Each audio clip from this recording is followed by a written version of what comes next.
मैं आप सभी भक्तों को निवेदन करूंगा, प्रातः पूजा में बैठते हो तो एक श्लोक कंठ कर लो। मंगलम भगवान विष्णु मंगलम गरुड़ध्वज मंगलम पुंडरीकाक्षम मंगलाय तनम हरि। जब पूजा पूरी होती है तब एक स्तुति एक और गालो श्लोक। कर्पूर गौरम करुणावतारम संसार सारम भुजगेन्द्र हारम सदा वसंतम हृदयारविंदे भवम भवानी सहितम नमामि। जब प्रातः बिस्तर पर से उठते हो तब एक बार और गालो। त्वमेव माता च पिता त्वमेव बंधु च सखा त्वमेव विद्या दृढ़ं त्वमेव सर्वं मम देव देव। यह नित्य कुछ ऐसे श्लोक कुछ स्तुतियाँ भगवान से जोड़कर, वृद्ध माताएं बैठी हैं, आपसे कोई भी मंत्र नहीं जपा जाएगा। आप राम राम राम राम राम राम बोल करके और अपने जीवन को आप बिल्कुल ईश्वर के लिए बना दीजिए। और मेरा बड़ा अनुभव है, मैंने बहुत दुनिया देखी है, अच्छे अच्छे अमीरों को देखा, सबको देखा, भगवान के बिना कुछ भी नहीं है, कुछ भी नहीं है। और अंत में जो भी कुछ है वो सब ईश्वर है। आपने द्रौपदी की कथा सुनी है, उसको अभिमान इस बात का था कि मेरे पास में 5 पति हैं। और देखो द्रौपदी की लाज, द्रौपदी का वस्त्र तभी खिंच रहा है जब 5 महारथी वहां आगे बैठे। ये सिद्ध हो गया है कि भगवान के अलावा कोई नहीं है। और जब द्रौपदी रोई कृष्ण द्वारका वारे, तब भगवान श्री कृष्ण ही आकर के प्रकट हुए और भगवान कृष्ण ने ही द्रौपदी की लाज को बचाया है। तो ईश्वर के अलावा हमारा और आपका कोई भी नहीं हो सकता।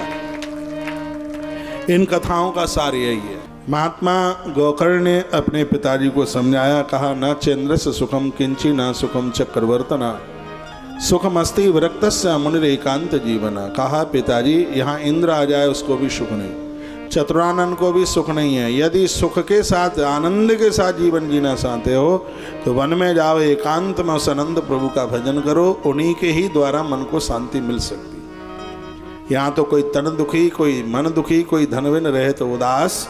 यहाँ तो थोड़े थोड़े सगरे दुखी, सुखी राम के दास। जो भगवान के बन गए हैं उन्हीं के लिए आनंद है, कुछ भी नहीं है। सब ऐसा ही झमेला है, ये तो ऐसे ही झूठा मेला है। भगवान के अलावा, भगवान के बिना कुछ भी नहीं है। तत्पश्चात 2 श्लोक बड़े अद्भुत महात्मा गोकर्ण ने अपने पिता के माध्यम से पूरे जगत को बताए। का देहस्तमांस रुद्रे भिमतिम तजत्तम जाया सुता दिस्व सदा ममताम विमंच पश्यानिशम जगदिदम क्षणमंग निष्ठम वैराग्य राग रसिको भव भक्ति निष्ठ।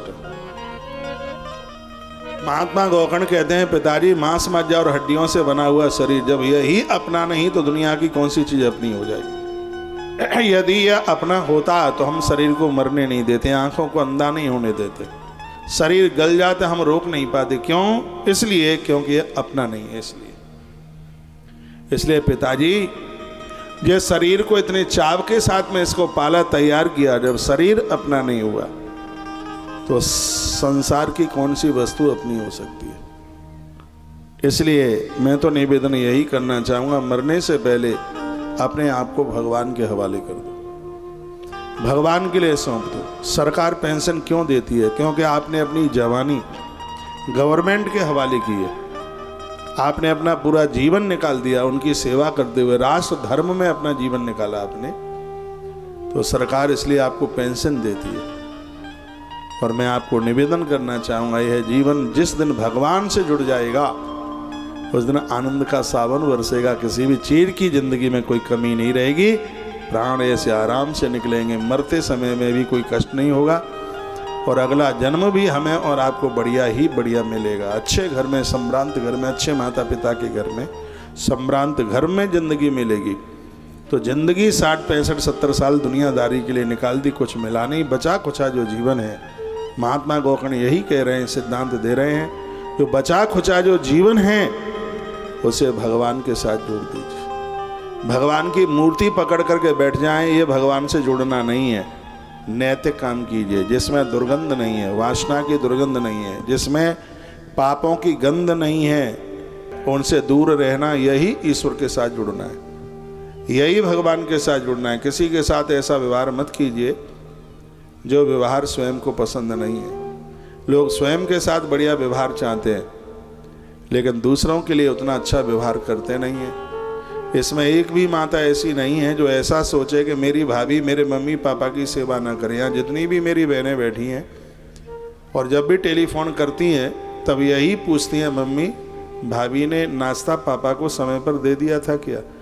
लेकिन उसको ये नहीं पता है कि तूने अपने ससुर को थरिया कब से नहीं परोसी। और रोज़ फ़ोन करके पूछती है, डेली पूछती है, फ़ोन करेगी, पूछेगी, मम्मी भाभी मम्मी पापा आपका ख्याल तो रखती होगी। अब इसको ज्ञान कौन देगा, इसको कौन बताए? लेकिन वो माँ तो कहती नहीं है। वो भी तो एक बार पूछ ले, बेटा तू अपने पापा के लिए पूछ रही है तो इतना कभी तू ध्यान अपने ससुर का रखती है क्या? अपनी सास का ध्यान रखती है क्या? और एक बार उधर से अपनी बेटी को इतना प्रश्न कर दे, भगवान का धाम तो उस घर में ही उतर के आ जाएगा, आनंद हो जाएगा। जो हम दूसरों को ज्ञान दे रहे हैं, पता नहीं अंदर में क्यों नहीं प्रकट होता। तो ये कथा यही तो कहना चाहती है, इस कथा का संदेश यही तो है। महात्मा गोकर्ण कहते हैं पिताजी शरीर कुछ नहीं है, सब ऐसा ही है संसार। तो संसार में तो स्वार्थ है। जिंदगी में हजारों का मेला जुड़ा, हंस जब भी उड़ा तो अकेला उड़ा। ना वो राजा रहा ना वो रानी रही, बस हर दिन सुनने की कहानी रही। पति का भी पत्नी से ना जोड़ा मिला, हंस जब भी उड़ा तो अकेला उड़ा। जन्म पत्री में तो गुण मिल गए थे 28, लेकिन वैसे नहीं मिले 5 भी नहीं। दोनों आमने सामने बैठ जाएं और फिर गुण मिलाएं साक्षात रूप से, 5 भी मिल जाएं तो ज्यादा समझ ले। 5 तो ज्यादा बोल गया उन्हें। और जन्म पत्री में विवाह के समय में 28 मिला दिए, पूरे पंडित जी ने 28 गुण मिलाए। और वैसे 5 भी नहीं मिलते हैं आपस में। एक को चरणोदक अच्छा लगता है, दूसरे को लाल परी की बोतल बढ़िया लगती है। एक को कथा अच्छी लगती है, दूसरे को चित्राहट के, वो चित्राहट कहते हैं क्या, उसके गीत अच्छे। चित्राहार है कि चित्राहट है, पहले चलता था चित्राहार। उसको फिल्मी गीत बढ़िया लगता।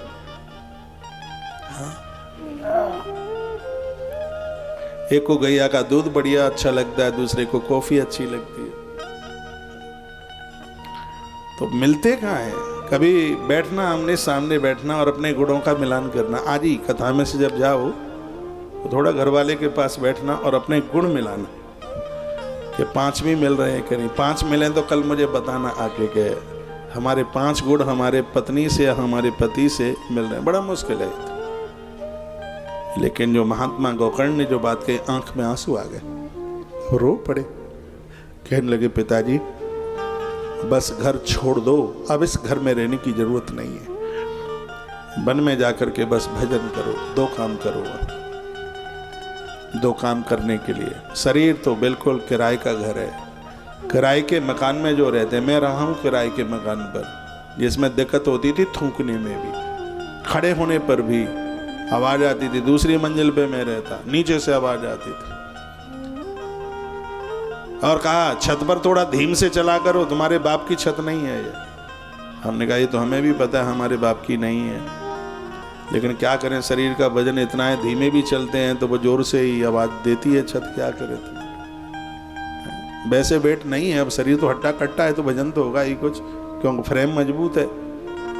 हाँ, बेस मजबूत बनाया है भगवान ने। बढ़िया वाले मोटे वाले सरिया डाले 32 mm वाले, नीचे सवाल। किराए के मकान में कितनी दिक्कत है ये कोई मुझसे पूछ ले, क्योंकि मैं अपने विद्यार्थी काल में किराए के कमरे में रहा हूँ।